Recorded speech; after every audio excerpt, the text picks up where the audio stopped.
लेकिन जैसे ही सदन में हम सब लोग पहुंचे, अंदर घुसे, तो फिर सत्ता पक्ष के लोग ही हम लोगों से कहीं पहले वो लोग बेल पर चले आए। की नियुक्ति में गड़बड़ी हुई, वहां नौकरी को बेचा गया है, पार्ट पार्ट में रिजल्ट दिया गया है।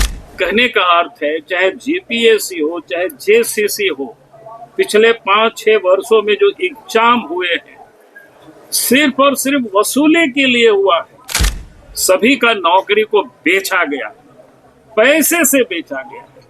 जो गड़बड़ नहीं किए होंगे वो बचे रहेंगे, क्या दिक्कत है?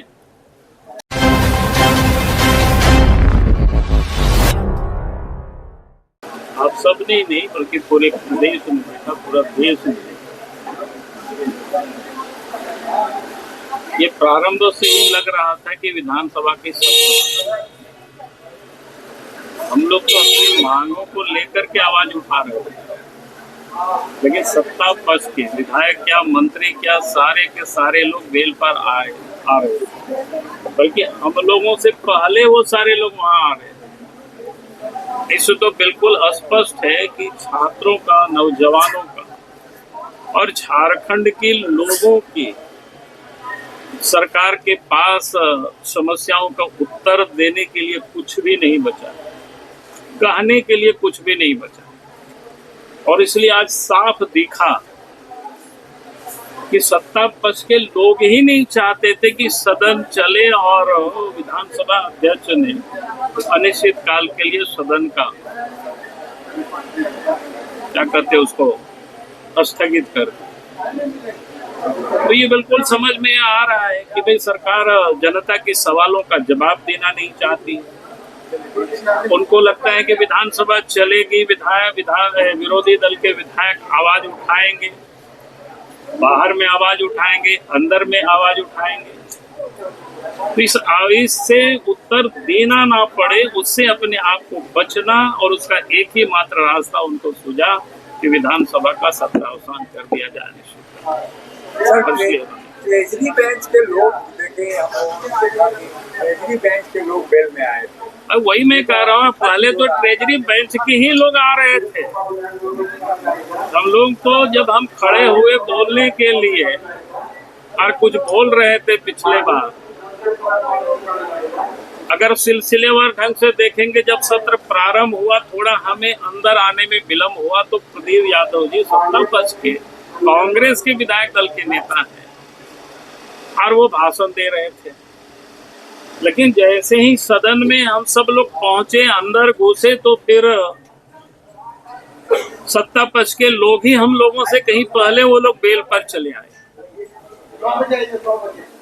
फिर हाउस एडजॉर्न होता है, दोबारा सत्र आहूत होता है और सदन, और जब बोलने के लिए हम खड़े हुए तो हम बोल ही रहे थे, लेकिन तब आप देखे होंगे कि सत्ता पक्ष के सारे विधायक क्या, मंत्री क्या, सब बेल में चले आए।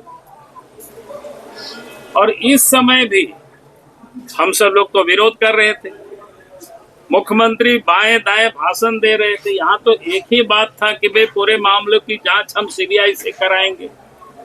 छात्रों के साथ अन्याय हुआ है, नौकरी को बेचा गया है, रद्द करने मात्र से समस्या का समाधान नहीं हो सकता है। रद्द करना एक पार्ट है, और सीबीआई का जांच उससे जब तक नहीं होगी तब तक मामला का निष्पादन नहीं हो सकता है। और फिर सिर्फ एक एजेंसी का एग्जाम का ही मामला नहीं है। यहाँ तो आप सबको पता है कि आचार्य, जो सहायक आचार्य की नियुक्ति में गड़बड़ी हुई, वहां नौकरी को बेचा गया है, पार्ट पार्ट में रिजल्ट दिया गया है। नॉर्मलाइज्ड मार्क किस आधार पर कैसे दिया, ये बच्चों को पता ही नहीं आज तक। हाई कोर्ट के आदेश पर जब कट ऑफ मार्क्स जारी किया गया, तब बच्चों को ध्यान में आ रहा है कि कहीं जिनको नौकरी हुआ उससे जो जिसको नहीं हुआ उनके अधिक मार्क्स था। बच्चे बेचारा लड़ रहे हैं, संघर्ष कर रहे हैं। उसी प्रकार से सीजीएल के एग्जाम में क्या हुआ, किसी से छुपा हुआ नहीं है। कहा नेपाल में क्वेश्चन को रटवाया गया, बिहार में रटवाया गया, झारखंड में, बंगाल में, उत्पात सिपाही का भी वही हुआ है। कहा तमाड़ में क्वेश्चन को रटवाया जा रहा था। और इतना ही नहीं,